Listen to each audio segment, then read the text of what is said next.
Bon après-midi. D'abord, merci Monsieur Segad, qui est absent pour l'instant, mais qui va sans doute revenir, pour cette invitation et la possibilité de partager mes expériences personnelles, mais aussi les expériences de l'organisation Baxter, qui est une société américaine. Et donc, avant de commencer, vous l'entendez très bien, je ne suis pas français, je suis belge. Je ne suis pas wallon, mais je suis flamand. Donc ma langue maternelle, c'est le néerlandais. Si je fais des erreurs, mes excuses. Et comme ce matin, je pourrais continuer en flamand, mais je ne pense pas que vous allez comprendre.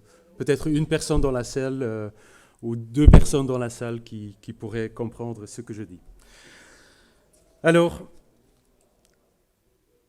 quand on m'a demandé de parler d'une organisation multiculturelle ou de l'entreprise multiculturelle, je me suis posé la question, quelle autorité est-ce que moi j'ai pour parler de ce sujet, étant donné que je n'ai pas spécifiquement une formation par rapport à ce sujet. Et puis, dans l'urgence, j'ai acheté un livre qui s'appelle « L'entreprise multiculturelle ». Et donc, quand j'ai vu l'épaisseur du livre, j'ai directement dit, voilà, je commence pas. Et donc j'ai pris après cela une petite pause en disant, mais qu'est-ce que moi je fais comme responsable pour Baxter France et les Benelux? Et qu'est-ce que mon organisation Baxter fait par rapport à ce sujet? Et je pense qu'avec ces pensées, on peut arriver à peut-être quelques réponses par rapport au sujet qui est patriotisme ou ouverture européenne ou ouverture mondiale. Et je n'aime pas vraiment parler de moi-même, mais quand même, je voulais d'abord un peu revenir sur mon origine. Vous voyez très bien, je suis belge, vous voyez les frites et de la bière. Et après plus ou moins, il y a deux ans maintenant, que je suis arrivé en France. Et pendant la première semaine que j'étais là, au moins 50 personnes de l'entreprise sont venues me voir en disant « mais nous, on est des Gaulois ». Bon, moi je ne savais pas vraiment ce que ça voulait dire, maintenant je le sais. Mais c'était une remarque importante. Et puis, vous voyez aussi, pas très bien, ce sont les stéréotypes qu'on rencontre tous les jours. Les Belges avec les frites, les Français, les Gaulois, les Américains, les Asiatiques, etc. Et donc, je vais d'abord un peu parler de mes expériences, de mon origine, et puis je vais partager certains points que Baxter fait aujourd'hui. Quand on parle des organisations multiculturelles, je vais vite associer à cela le développement durable. Et Baxter, dans les années 70, ont commencé avec beaucoup d'initiatives par rapport à cela. Et donc même avant, le sujet était un sujet important. Et donc il y a beaucoup d'objectifs que Baxter fait aujourd'hui. Et comme Madame vient de le dire, on a pas mal de reconnaissance en France, mais mondialement, par rapport à ces efforts que Baxter fait aujourd'hui. Et donc, l'agenda, ce n'est pas basé sur des livres ou sur la science, c'est de nouveau des expériences personnelles. Donc, première chose, c'est notre origine culturelle. Est-ce qu'on peut générer des idées? Qu'est-ce que ça veut dire pour nous en travaillant dans une organisation, dans une institution? Puis deux, ce sont les valeurs, la culture d'une entreprise.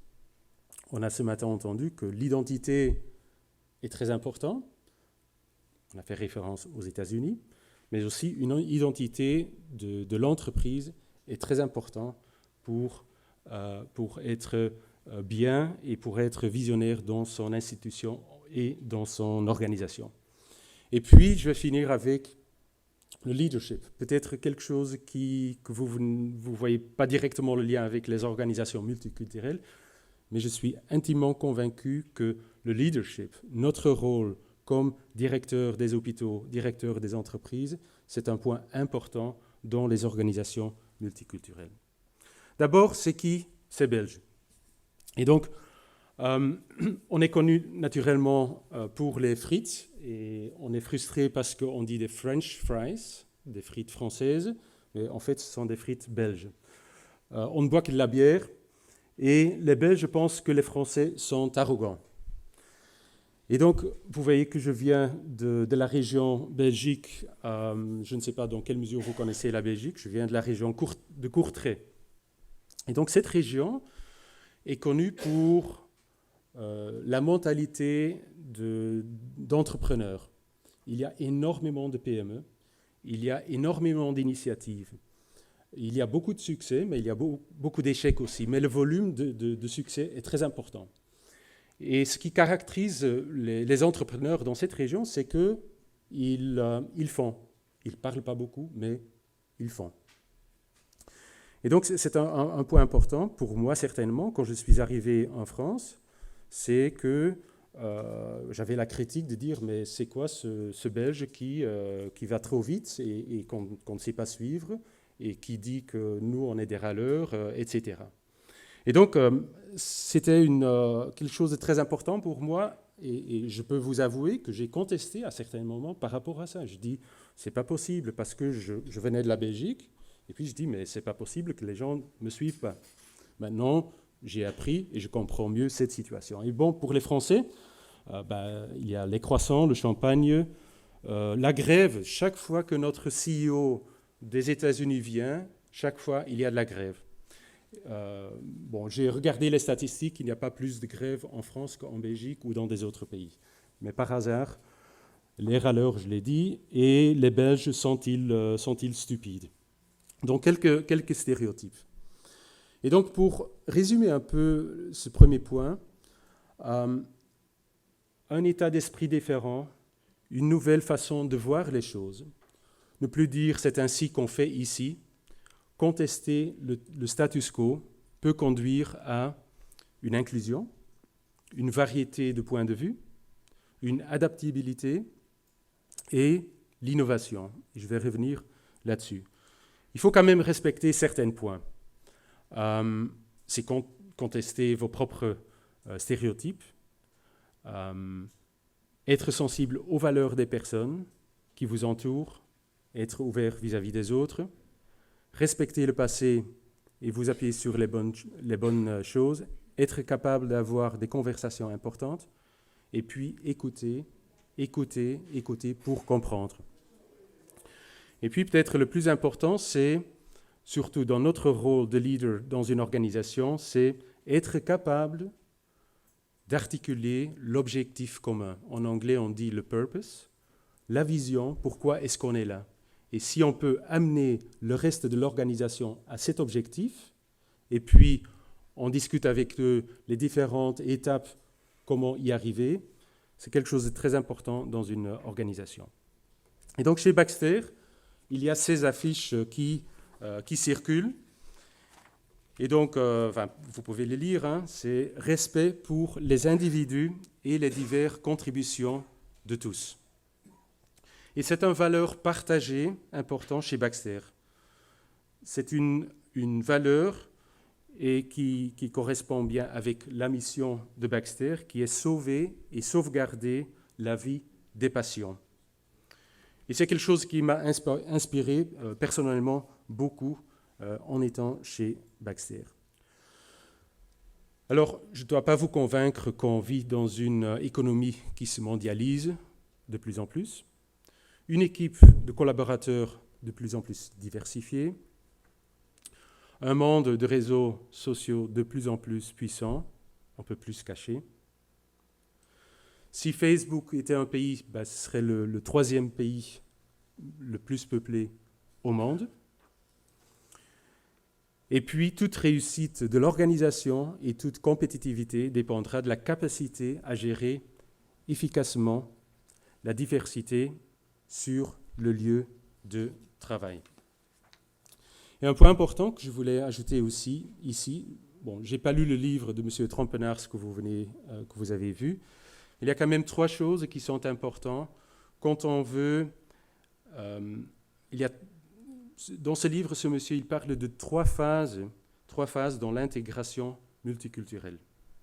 Première phase, c'est la reconnaissance des différences. C'est intégrer la diversité. La deuxième chose, peut-être étonnamment, c'est ajouter du respect. Donc, première chose, c'est reconnaître les différences, intégrer. Deuxième point, c'est le respect. Et puis, il y a des gens qui disent, mais comment est-ce qu'on peut respecter, par exemple, les Japonais? Quand on fait du business avec les Japonais, ils disent toujours oui, mais ils pensent non. En revanche, quand on fait du business avec les Français, ils disent toujours non, d'avance. Et puis après, en off, on peut obtenir relativement facilement des oui. Et pour vous montrer que cette situation est très dépendante de la situation même, imaginez-vous, et maintenant je vous parle aux hommes, excuse-moi les femmes, que beaucoup de personnes entre nous ont été amoureux. Et imaginez-vous, vous êtes à la maison, et puis votre épouse arrive, et donc elle a acheté un beau tailleur. Et donc, elle est toute fière, et elle dit, voilà chérie, regardez ce que j'ai acheté, un beau tailleur. Et donc là, vous avez le choix de dire, de vous prononcer sur l'appréciation. Les Anglais, ils vont peut-être dire intéressant, interesting. Mais je pense que nous, on va dire, même si on trouve que le tailleur n'est pas beau, on va dire, oui, c'est génial, c'est super. Et donc, c'est quoi le résultat? C'est que quand on est amoureux, on devient japonais. Et donc, je pense que c'est important de reconnaître ces différences ou cette différente approche dans des différentes situations. Et puis, la troisième étape, c'est la réconciliation. C'est intégrer des opinions différentes, des opinions ou des situations opposées. Et donc, les Japonais ou les Asiatiques, ils vont d'abord créer la relation et puis le feedback. En Europe, c'est l'inverse. On va d'abord donner le feedback et puis au bar, on va créer la relation. Et donc, c'est une autre approche, mais c'est important, quand on regarde cela, il y a des dilemmes avec lesquels on est confronté.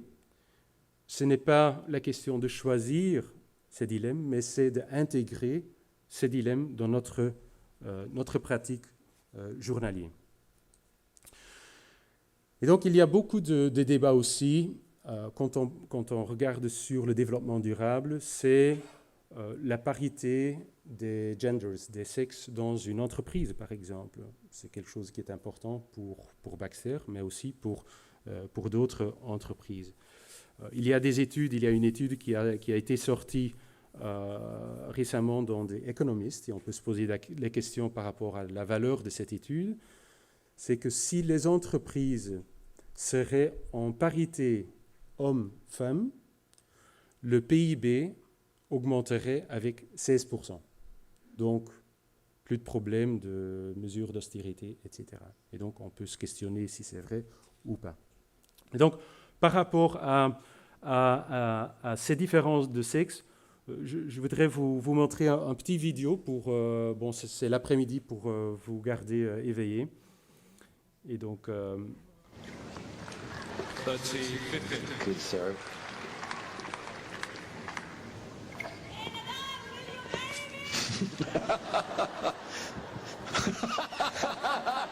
Oh, well done, madam. You got a smile out of rapper. I bet he's tempted to have a look.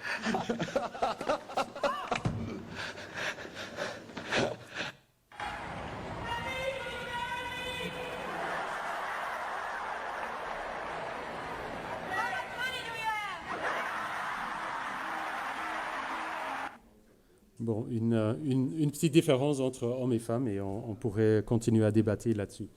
Bon, qui est Baxter? Ce n'est pas le but de cette présentation d'élaborer trop sur Baxter. Baxter est une entreprise pharmaceutique, mais on est aussi actif dans le dispositif médical aussi dans la biotechnologie. Donc on est un peu de tout. Donc c'est une entreprise de santé diversifiée mondiale, donc le siège est aux États-Unis, qui utilise les innovations scientifiques pour développer des thérapies de spécialité et des produits médicaux qui sauvent et améliorent la vie des patients. Quelques chiffres, et je ne vais pas les parcourir toutes. Ce qui est important, c'est que le chiffre d'affaires de Baxter est 60% en dehors des États-Unis. Ce qui est important, j'ai travaillé dans d'autres entreprises où ce n'était pas le cas et on était plus considérés comme des distributeurs. Et donc ici, avec cette différence, il y a une dynamique quand même différente. Vous voyez la première filiale de Baxter aux États-Unis, c'était en 1954 en Belgique. Et donc, quelques chiffres que je voulais partager avec vous. Par rapport à la démographie, et puis on a pris un dépistage. Premier dépistage, c'est nos équipes direction Baxter Europe. Quand on regarde la génération, donc il y a 60% génération X, donc ce sont les personnes qui sont nées au-dessus de l'année 64, baby boomers en dessous de l'année 64, et personnes dans la génération Y. Par rapport au sexe, et de nouveau, c'est la direction. Donc 70 personnes hommes, 30% femmes. Ici, apparemment, j'ai appris qu'en France, on ne peut pas donner ces données, mais donc pour l'Europe, je peux bien le donner. Donc les différences d'origine et de culture dans nos headquarters en Europe. Pour la France, donc nos équipes de direction, donc ce sont tous les directeurs dans notre entreprise. Donc il y a 43% X, le chiffre a disparu pour tout ce qui est baby boomers. Donc plus de 50%, 57% de baby boomers. Les sexes, presque 40% de femmes, 62% de hommes. Et puis, la nationalité, j'étais étonné de voir qu'il y a quand même 30% des non-français dans notre équipe de direction et 70 personnes qui ont la nationalité française. Pour venir au sujet du développement durable, chez Baxter, depuis longtemps, on a défini 9 objectifs, et donc vous les voyez ici, par rapport au monde, par rapport aux opérations et produits, mais aussi, et je dirais surtout, par rapport aux gens qui travaillent dans notre organisation. Et donc, pour vous donner quelques exemples, un exemple, c'est que Baxter investit chaque année pour plus ou moins 40 millions de dollars pour travailler avec des entreprises, avec des gens, avec des minorités. Et donc, c'est un travail qu'on fait et qu'on veut continuer à faire. Mais aussi très localement, je pense que c'est important d'échanger. Bon, personnellement, c'est une valeur que j'essaie de mettre dans l'entreprise, c'est comment est-ce qu'on peut créer plus de valeur comme entreprise avec les autorités, mais aussi avec les hôpitaux. Est-ce qu'il y a des projets qu'on peut faire ensemble, des projets spécifiques, par exemple au niveau logistique, mais aussi des projets, par exemple, échange de compétences. Ce sont tous des choses qu'on peut considérer, et avec naturellement ce but de créer ce partenariat, de créer de la valeur, mais aussi créer de l'innovation, non seulement chez nous, mais aussi avec les partenaires qu'on veut le faire. Et naturellement, dans une entreprise comme le nôtre, il y a plusieurs actions qu'on fait. Il y a un charter que le directeur général et le comité de direction signent. On a traduit certaines valeurs dans on les appelle des comportements vitaux, des comportements élémentaires. Vous voyez, un des comportements, le premier, c'est donner et recevoir du feedback. Comment on le fait? Si ce sont les Asiatiques ou les Européens, la valeur est il faut chercher et donner le feedback. Et donc, je peux parcourir les différents éléments, mais c'est important de communiquer ces valeurs dans l'entreprise et mettre des actions en place pour que les gens le respectent. Et puis, on donne aussi naturellement des prix pour encourager les gens de continuer.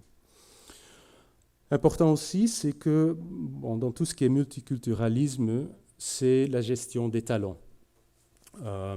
Vous avez vu qu'au niveau direction, il y a en France au-dessus de 50% de baby boomers. Et donc, qu'est-ce que ça veut dire? Qu'est-ce que ça veut dire pour nous comme entreprise? Comment est-ce qu'on va gérer ce talent dans les années qui suivent? Et donc, il faut qu'on mette des programmes en place pour échanger, pour être sûr qu'il y a des jeunes qui peuvent prendre le relais. Et donc, il y a ces actions qu'on met en place pour rassurer la gestion du talent dans notre entreprise. Et puis, aussi, quand on regarde notre headquarter à Zurich, mais aussi quand on regarde dans les différents pays, ben, je pense c'est encore rare de voir un PDG de la même nationalité du pays qui est à la tête de l'organisation. Et donc, il y a un Belge qui est en France, il y a un France qui est en Belgique, etc. Et donc, je viens de lire encore un article cette semaine-ci où on dit, voilà, quand on nomme un étranger à la tête d'une entreprise, il y a clairement un gain de productivité. Bon, on peut débattre sur les raisons, mais c'est un constat qu'on a fait. Quelques points pour clôturer par rapport au leadership. Depuis quelques années dans mon rôle, c'est quelque chose de fondamental, c'est quelque chose de très important. Et donc, il y a beaucoup de rôles, beaucoup de fonctions qu'on a comme leader dans une organisation. Et un des rôles, pour moi, le plus important, c'est qu'on doit se préparer pour les éventualités qu'on ne peut pas prévoir. Et donc, je pense que c'est important de comprendre cela. Et quand j'ai lu dans le journal il y a quelques semaines que notre président de la République voulait être un président normal, je ne discute pas ce qu'il a voulu dire avec ça, mais la réaction pour moi c'était, mais comment est-ce qu'on peut être un président normal si on doit anticiper les choses, si on doit changer les choses? Je pense qu'il faut quand même bousculer, changer l'organisation vers le futur. Et puis la question est, est-ce qu'on peut être perçu comme quelqu'un de normal? Et par rapport à ça, on a différents styles de leadership. Et donc, je suis sûr que vous connaissez certains styles. Il y a situational leadership. Mais de plus en plus, on voit un type de leadership qui s'appelle, je n'ai pas pu traduire en français, mes excuses, c'est servant leadership. C'est le leader qui serve. Et donc, il y a quelques points. C'est l'instrument le plus efficace pour réconcilier, donc je reviens à cette réconciliation des points de vue différents. Encourage les leaders à servir les autres tout en restant concentrés sur l'atteinte des résultats en ligne avec les valeurs et l'intégrité de l'entreprise. Dans une économie de mondialisation, de plus en plus d'entrepreneurs arrivent, pénètrent le marché international. Ce sont des opportunités, mais certainement aussi des défis. Et l'équipe de collaborateurs sera diversifiée et par conséquent exploitera des valeurs différentes.